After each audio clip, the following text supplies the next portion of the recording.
So you're saying the people who use violence are now out of control? Well, I don't believe they're out of control. Nobody forces you to break the law, do they? The government forces us to do so, I believe. If Hong Kong's pro-democracy movement imagined it had the unqualified support of the international community, it had better think again. The British government has slammed what it called a hard core of demonstrators, warning that their violence was unacceptable and had to stop. My guest this week here in Berlin is Joey Siu, a pro-democracy activist and spokesperson for a number of student unions in Hong Kong. Shouldn't her movement now accept that it's time to make a deal with the Hong Kong government before that too becomes impossible?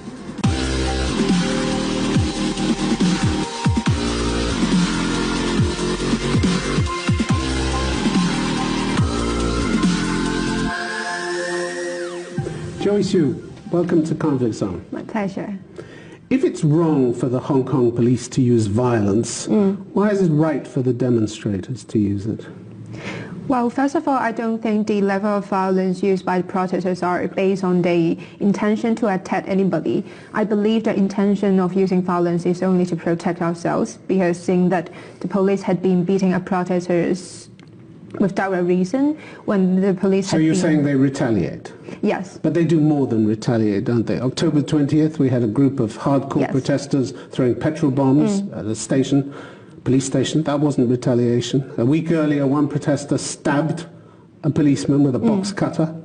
We had a homemade bomb which went off on the roadside, which by the grace of God didn't hurt anybody or kill anybody.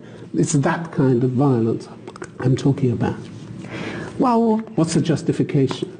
Well, I believe the justification is because when protesters realize that peaceful demonstrations and marches are no longer useful in calling the government to respond to the demands, I believe that is the reason why they're trying to use violence to express their anger, express their furious against the police force. But this is random violence, what we're talking about, random violence. Yes, and I agree that in all means we should try to use peaceful means to call for the response for the government, and I believe the usage of violence would not be the resolution of forcing the government to respond to our demands. So you're saying the people who use violence are now out of control?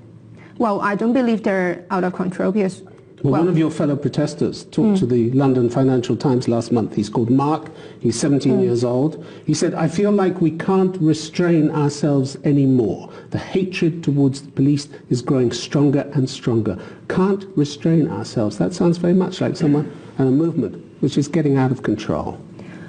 I believe that it's only some individual cases. I believe on a common ground that most of the protesters are still doing things based on a reason. For example, like they vandalize MTR stations, they vandalize those restaurants or other shops that are related to Chinese-funded companies because... Well, we'll come on to that a bit later. I want to talk to you about the measures you use. But some of your leading figures are worried by the violence, aren't they?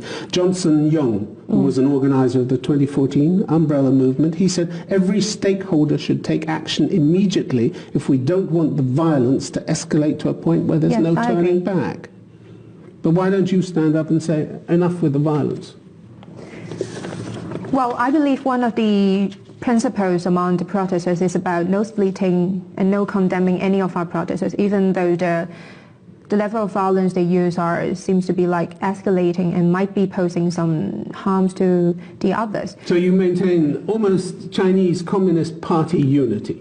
That's vital for you, is it? I think nobody can argue, nobody can talk, nobody can dispute. Well, we do argue and we do discuss about our actions, and even after those vandalizations, we've got some discussions online on the online forums about, and we did reflections on our actions.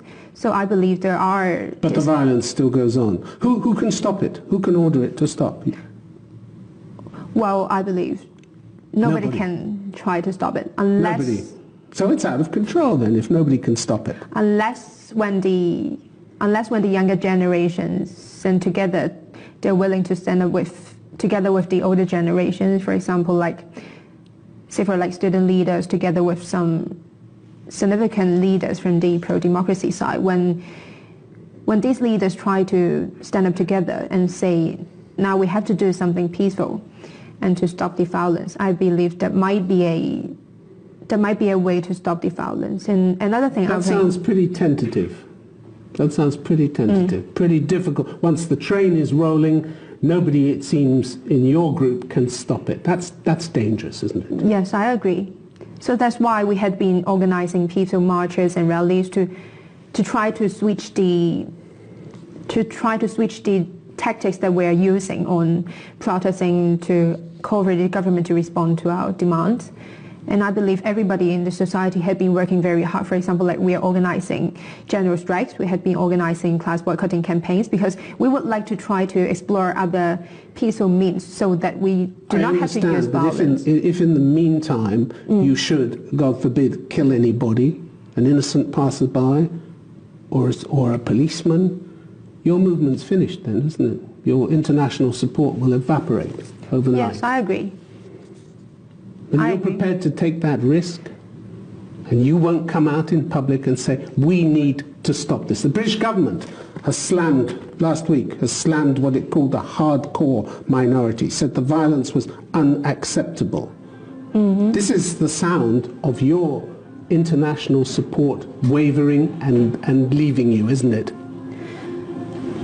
Yes, well, I believe the escalation of violence and those violent scenes would definitely be very concerning to the international society when all the free world countries are advocating using peaceful means to bring the situation to a result. But they're telling you you've gone too far already. Doesn't that matter?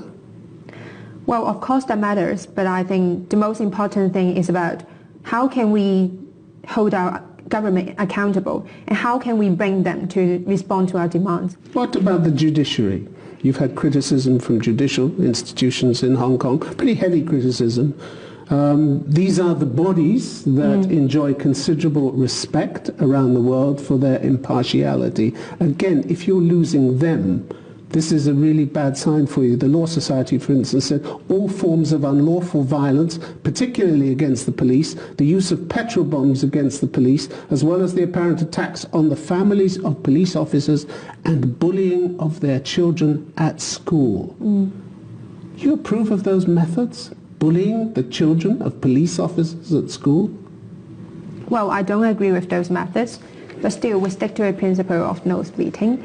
So you don't agree with the violence and you don't agree with the bullying of the children. Doesn't sound as though there's much you agree with, but you'll stay silent anyway. No, we had been advocating using peaceful means, for example, like peaceful rallies, marches to express our concerns and demands.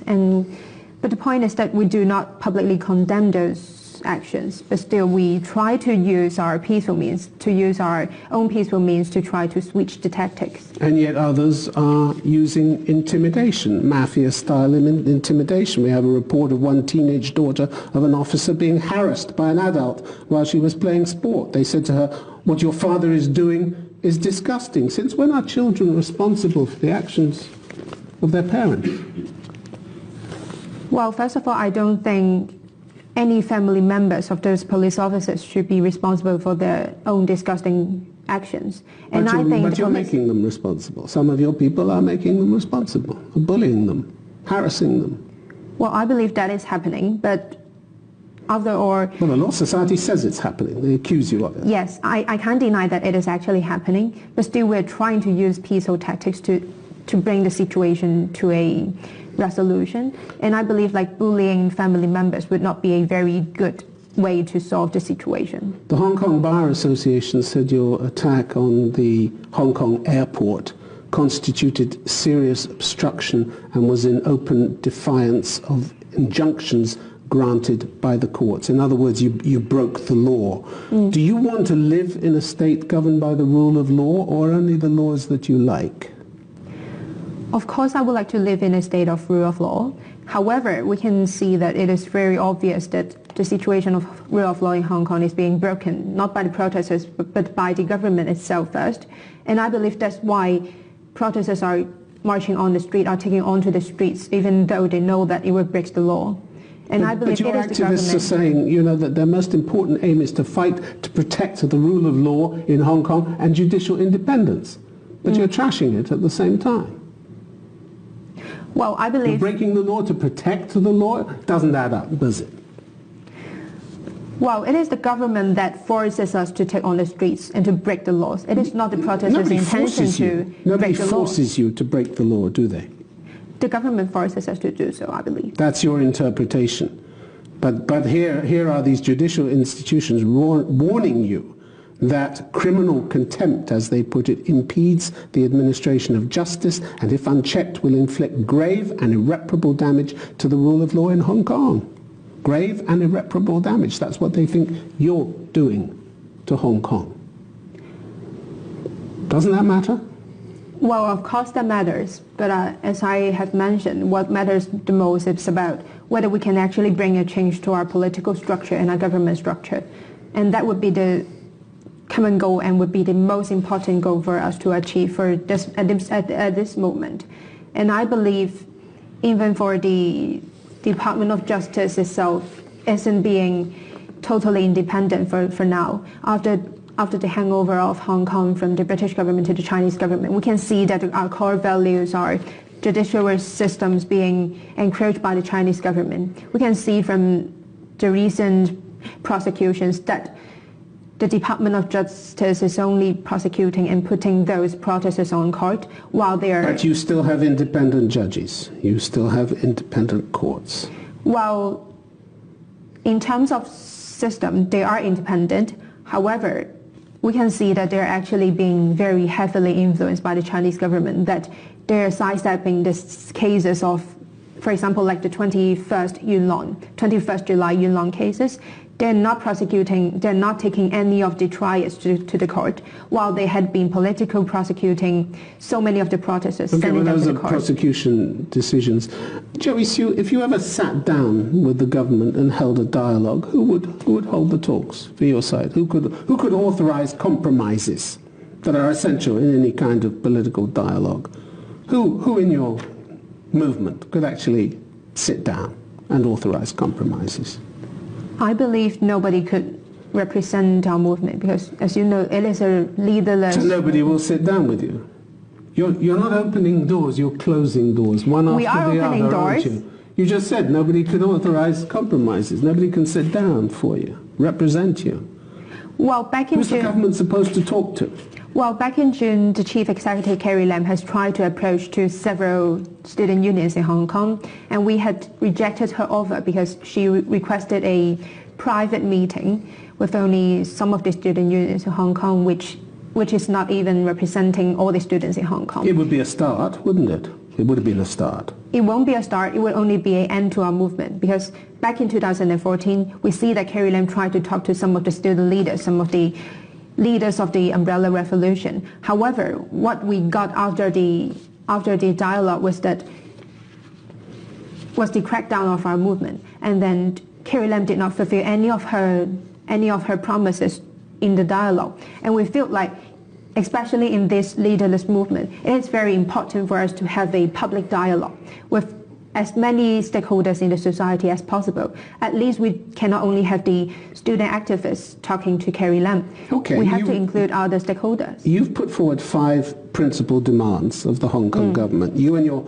fellow activists have argued that the government has only addressed one of them, which was the extradition bill, which they withdrew. But in fact, according to Albert Chen, Professor of Law at the University of Hong Kong, the government responded to all of your demands, just not in the way that you wanted. You wanted an independent investigation into police handling of the riots. You didn't get that. But you didn't get nothing either. The Independent Police Complaints Council appointed 5 overseas experts from Britain, Canada, Australia, and New Zealand. You didn't get everything, but they did respond, didn't they? Well, I believe what are we calling for is not only an official demand for official response from Carrie Lam. What we are asking for is about the concrete actions by the Hong Kong government. We are asking them to respond to our demands by taking actual actions. For example, they invited these experts from Britain, Canada, Australia, and New Zealand. Well, I believe that is not what we are asking for. No, it's not exactly what you wanted, but it's something. We are asking for an independent commission of inquiry to investigate into police brutality. However, for the independent police commission, it is formed by mostly pro-establishment camp supporters. How can we trust them? How nobody can hold it accountable? You can't trust the overseas experts from Britain, Canada, They are only Australia, advisory New Zealand. committees. They are not the ones who make decisions. to handle the complaints. You also want all charges dropped against protesters who've been arrested, and they've turned that down. But how could they do anything else? If you're found to have broken the law, you should be punished the same way as the police are, shouldn't you? So why are you above the law? So why aren't they punishing the police? They have in the past. Police have been hauled into court and punished. We cannot even identify the police because they are not showing the warrants, because they are not showing the numbers. When we cannot hold the police accountable, when nobody can actually punish the police, how come the Hong Kong government it could be charging our protesters with rioting, even though they're only participating in some peaceful marches? That is not reasonable. So but that's you don't consider yourselves equal before the law with everybody else, do you? We are equal before the law. So why should you get an amnesty? Why? If you've broken the law, and the Hong Kong Bar Association, the Hong Kong Law Society seem to indicate that you have broken the law, shouldn't you be punished for breaking that law? Well, I believe asking for an amnesty would be the best solution, would be the best resolution to resolve the current situation. I thought you wanted to uphold the rule of law in Hong Kong. Yes, we want. Yes, we want. But at the same time, then you want an amnesty. You want to escape punishment for breaking the law. What kind of lawless society, then, do you want to live in? I would not say that it's trying to escape from being punished when we have broken the law. I believe the reason why protesters are taking on to the streets is because we want the government to be accountable to us. We want the government to give concrete actions in response to our demands. And I believe that's why we are participating in peaceful marches, lawful marches, ever since June. However, the government, the police had been accusing us, has been arresting us for rioting. And when the reason why they're arresting us is not reasonable at all, how can they charge us? So that's why we're asking... Well, we'll come on to some of your other actions in a minute, but when it comes to the future, the worry seems to be that you don't have much of a plan, do you, except to keep fighting. You said recently, I have no idea how these protests will end or even what will happen tomorrow. We feel like there is no way back, so we must keep fighting. As if you're a passenger in this movement, but you're not a passenger in this movement. You're one of the spokespeople for this movement, aren't you? Isn't it time you took responsibility for that? Well, I think definitely I should be taking some of the responsibilities of finding the way out for Hong Kong, for the whole movement. But the fact is, when the situation in Hong Kong is like changing in a very lightning speed every day, we do not see our future. We do not even know what will be happening the next day. Because back in June, back in July, we do not expect the government to be exercising its emergency power. But you don't have a plan of where to go, do you? Apart from saying we want all our demands met in full, that's the only plan you have, haven't you? That's it. We do have a plan. We do have a plan. We are very clear that we have to rethink about we have to rethink about the future of Hong Kong. We have to think about the 2047 deadline. And I believe that is a consensus among Hong Kongers. Other than the 5 demands, we are trying to discuss, we are trying to have discussions among different stakeholders in Hong Kong about our future after 2047. But at stake is not just your fate and your fellow protesters, but millions of other people who live in Hong Kong who are going to have to live with the fallout from your movement and from your movement's actions for many years. I mean, you may be happy to bring China's wrath down on your head, but to collapse the roof on everybody else's head in Hong Kong, is that really a responsibility you want or you're prepared to take? Well, first of all, I think the majority of Hong Kongers are still in support of the movement.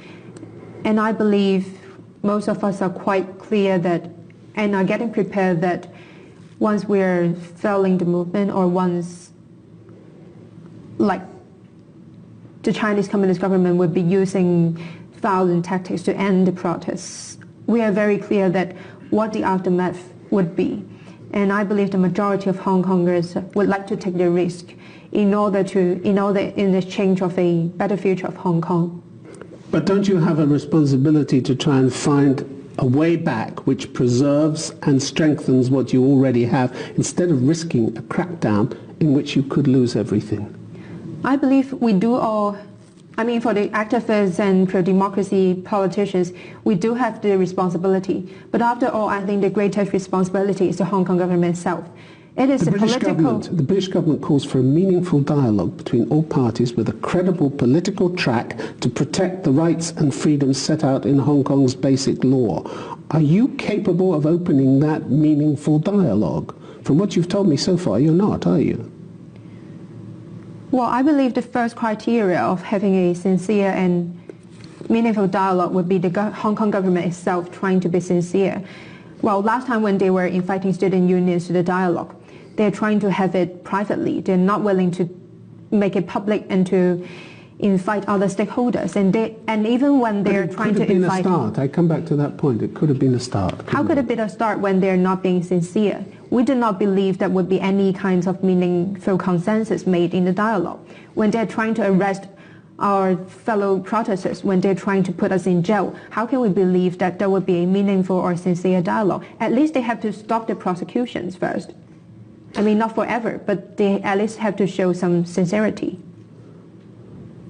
Some sincerity. People are worried that you're becoming increasingly rigid and inflexible. Joseph Cheng, who led a coalition of pro-democracy groups in 2014, says, no one ever dares to say, think about it or accept it. Anyone who does so will be severely attacked. We come to a consensus, we stick to that position, and we cannot shift.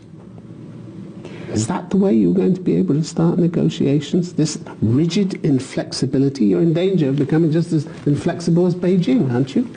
I believe the discussion about the future of Hong Kong or how the movement would go is like mushrooming, especially in the recent days when we see that there has been an escalation of violence while we're not achieving anything.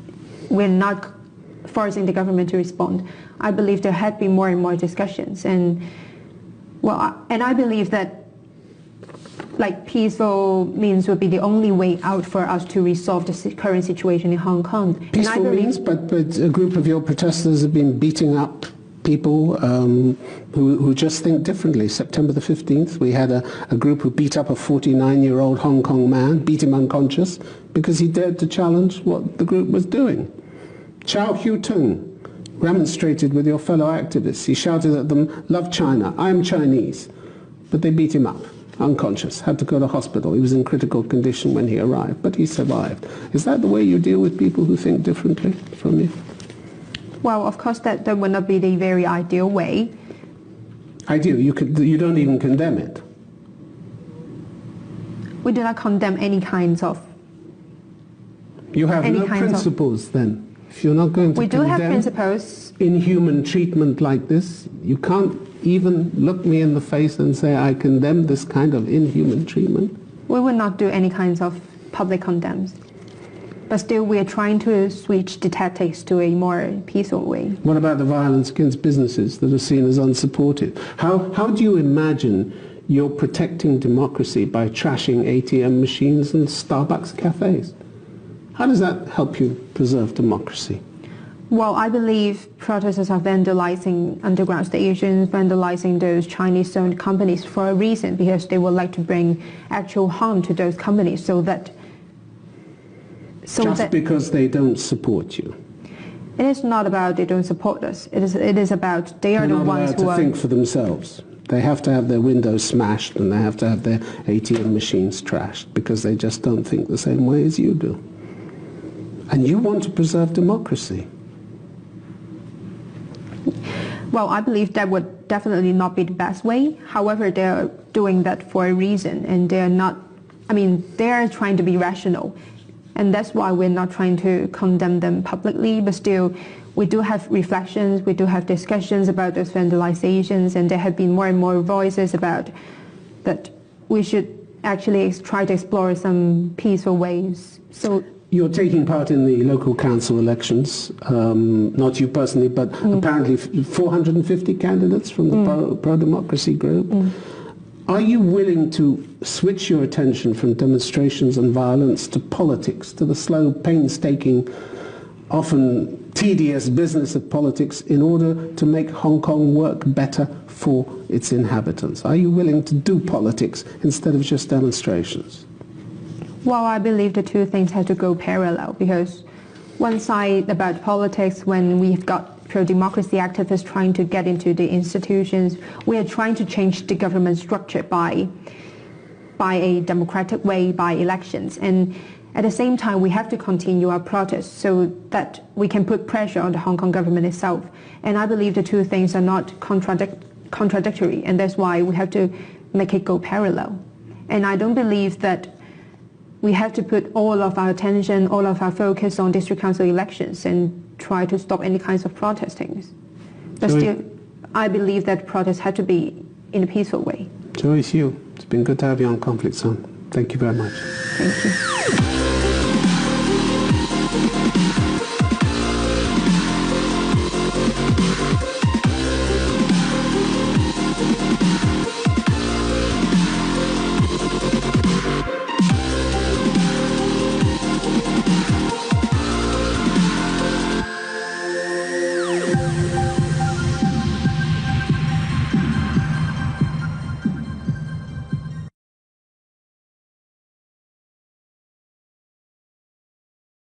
So you're saying the people who use violence are now out of control? Well, I don't believe